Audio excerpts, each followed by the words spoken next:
This is the Tyler Morgan Show. Extra shots on patreon.com.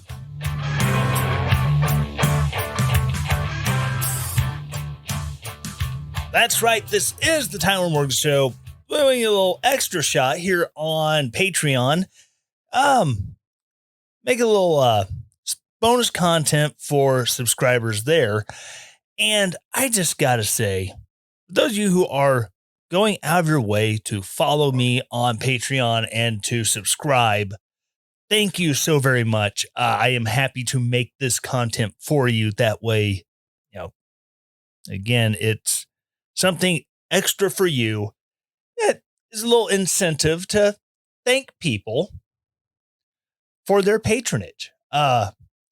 We go through this. I don't have my Patreon tiers pulled up, but basically, even if you are the lowest level subscriber, there'll be a monthly AMA I'll put out, so people can, email me questions, stuff like that. You will get the regular podcast, except that block in the middle where I usually have my ads. I will make that disappear just special for you. And then you get the extra shots, these little bonus episodes that allow me to talk about some stuff that maybe I couldn't get to during the course of the regular show. So kick back with me, stick with me. I don't know, whatever you want to do. And we're going to get into some things about this new crazy girl thing, I don't know, running our nuclear fuel waste disposal program. So, as we all know, you might not know the name. You've probably seen the pictures of the bald guy in the dress. That is Sam Brinson. Sam Brinson is the Biden appointee to head up. This is a mouthful. A offer U.S. Department of Energy for the Senior Executive Service position of Deputy Assistant Secretary for Spent Fuel and Waste Disposition in the Office of Spent Fuel and Waste Disposition with a duty location in Washington, D.C. Whew, that's a mouthful. I would hate to see the business card. But again, Sam Brinson, he's, like I said, you've seen him as the bald guy in the dress, doing presentations on kink, with dudes in leather gimp suits wearing leashes. And this is a guy who defended a website that was known for underage male prostitution. He defended it. Yet his position within the government, this is a guy who is in charge of, how we dispose of waste nuclear fuel. It's a very important position. And now I'm not going to say that he's not qualified. I'm sure he has had the requisite education. I'm sure he's smart as a whip. However, I do have to question judgment. Do we want a guy who opens himself up to these kinds of attacks because, like I said, he once defended a website that pimped out underage boys, young men, teenagers, to pedophiles and pederasts for reasons? Well, on top of all of it, let's see. This is reading from National Pulse. The byline is K. Christopher Powell, and one of my favorite former Breitbart guys, Raheem Kassam. And it's insane. Freedom of Information Act request filed by the National Pulse reveals Sam Brinson's taxpayer-funded salary of $178,063, placing him among the top 1% of other federal salaries. It is also around 5 times the national median individual income. Brinson, who received the job offer in allegedly strange circumstances in January 2022, will also enjoy a top secret Q clearance level in the Department of Energy. The designation top secret is applied to information, quote, the unauthorized disclosure of which reasonably could be expected to cause exceptionally grave damage to the national security. DOE uses its own terminology to classify security clearances, describing the Q-level clearance as, quote, similar to what is completed by other agencies for a top secret national security information access clearance, or as one of the ones that we would see on occasion when I was in the Army was a TSSCI, top secret compartmentalized information. Basically, you can see parts of things, but you can't see it all. That way, you can't be used to put a whole picture together based off of any information you have. You only see a little bit of it. So he's basically got that. He has the access to the top secret information he needs to do his job about how are we disposing of this nuclear fuel? Which, don't get me wrong, it's kind of a big job. However, access to secret restricted data requires a Q access authorization, the agency continues. The initial job description for Brinson's post described the position's security level as critical sensitive high risk. The Office of Personnel Management, OPM, describes what this classification entails. Potential exists to bring about a material adverse effect on the national security, causing exceptionally grave damage. Any position receiving a position sensitivity designation of CS shall automatically carry with that designation, without further agency action, a high-risk designation. Brinson's personal posts have also revealed the gravity of his appointment, sharing on Twitter on June 29th, I lead a staff of hundreds and a budget of millions. With a nuclear waste fund, I'm responsible for it over $45 billion. As leader of the office overseeing the management of the nation's spent nuclear fuel. The revelations follow the National Post expose of appointee Samuel Brinson's past as a drag queen, LGBTQIA2 plus ad infinitum activist who has lectured on kink at college campuses and participated in interviews about fetish roleplay. Now, here is really where the problem lies.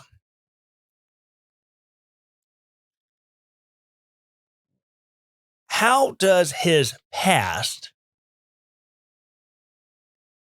affect his ability to do his job?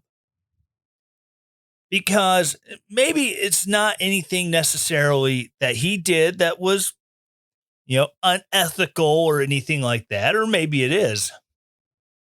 But what if it's something that he thinks he did that should remain under the table? No one should know about it. It definitely should not be above board. Again, I'm not saying he used the services of a website that pimped out young men and boys to perverts, to rapists. I'm not saying he partook of their services.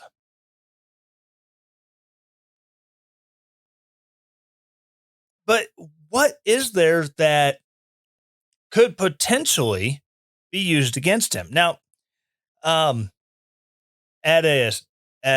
clearancejobs.com, they actually have an article that was written last year about sexual behavior and security clearances. And Mr. Brinson, I think if you are subscribing on Patreon, you might want to be listening.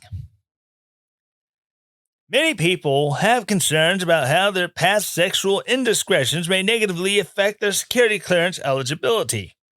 Most sexual misconduct is either not a potentially disqualifying condition for security clearance, or it can be fully mitigated by passage of time without recurrence.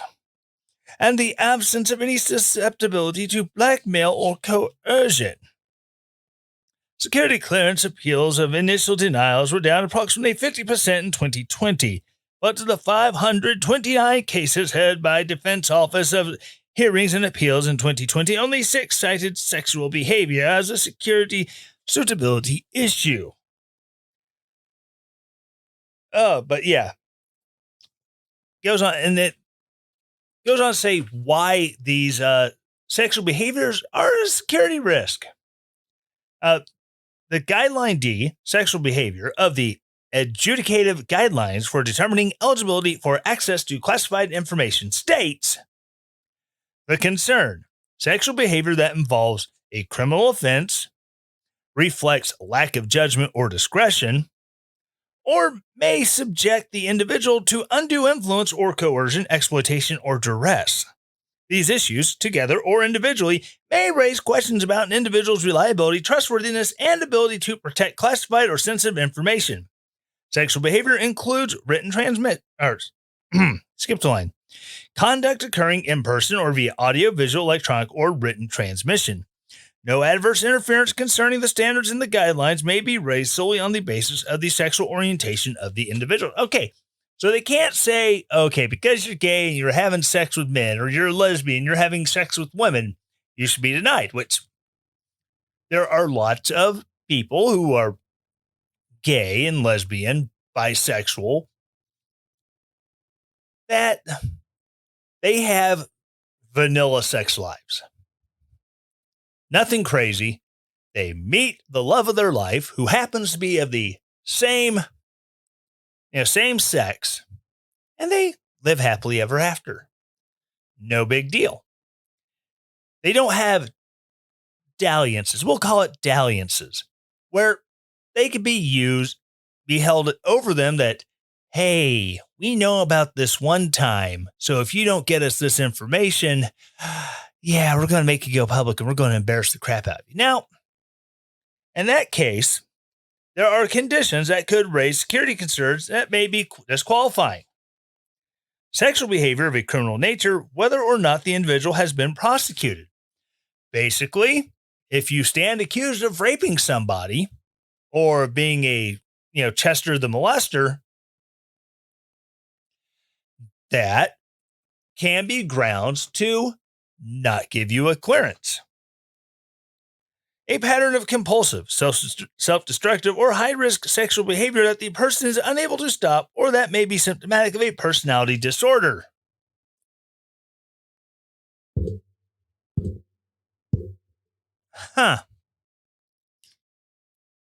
Sexual behavior that causes an individual to be vulnerable to coercion, exploitation, or duress. I will come back to that.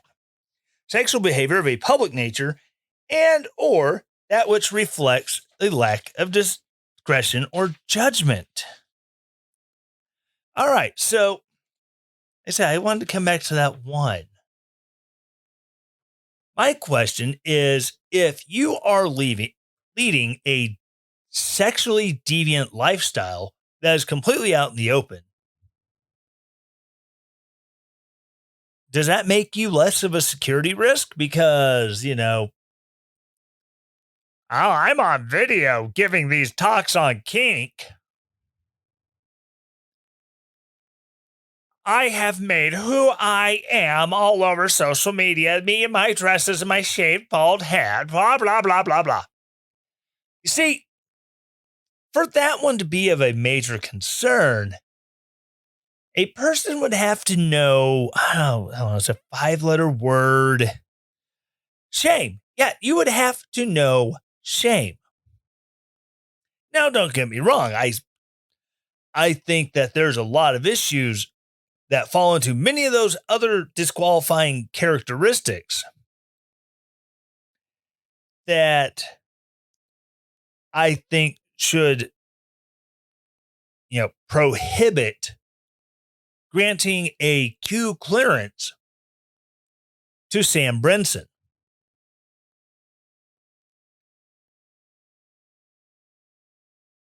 And the fact that it's one thing when a person has closeted depravity. Now that's not mean I am, being forgiving of very blatant depravity. You got it flaunt it. I'm not saying that. But when you take a guy who has never worked in the field outside of college, he's never worked at a nuclear plant, being in charge of a plant's fuel or waste fuel disposition. And then you suddenly put him in charge of the entire nations with a budget of, as he pointed out, $45 billion. You really have to know who you're getting. And something as sensitive as, transporting spent fuel from a facility in,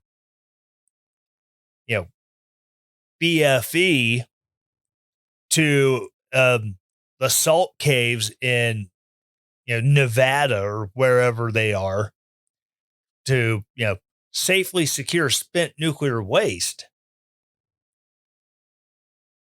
And do we really want that person in charge? Do we want the person who has no issues, apparently, with your children being pimped out? And apparently, he would have been fine with Jeffrey Epstein because, I defended the free speech rights of a website to sell sexual encounters with minors who can't consent. And, a foreign power, what are they going to hold over his head? Oh, we have this picture of you. We have this picture of you in a dress. Yeah, you got it off my Instagram. I mean, seriously, how are we letting these kind of nut jobs be in charge of everything that is our national security? All right, so that's going to wrap up the first extra shots for going on Patreon. So again, I just got to say thank you to those of you who are subscribing on Patreon, who are obviously paying to listen to this episode. It's amazing that you want to do this. And so I did get looked up. Here are the benefits that you will get as a listener on Patreon. If the official patron, $5 a month, that gets you to the monthly AMAs, and it gets you these episodes. And don't worry, I am saying this when I go on and do the regular live show. Again, all access patron, those are $10 a month. Monthly AMAs, bonus episodes, early access to episodes whenever I get the opportunity to do interviews. VIP patron, that's $20 a month. Again, same thing as everyone else. You will get a patron shout out, and at this stage, you will be eligible for quarterly an exclusive sticker, mug, t-shirt, or hoodie. Again, just as the quarter goes on. So, again, then the ultimate patron, $50 a month or more. All the same stuff. And if we do live events, you will be a VIP on those live events. So again, thank you for joining me on Patreon. Thank you for supporting this and helping to build up a better show. Again, thank you so very much. And as always, stay relentless.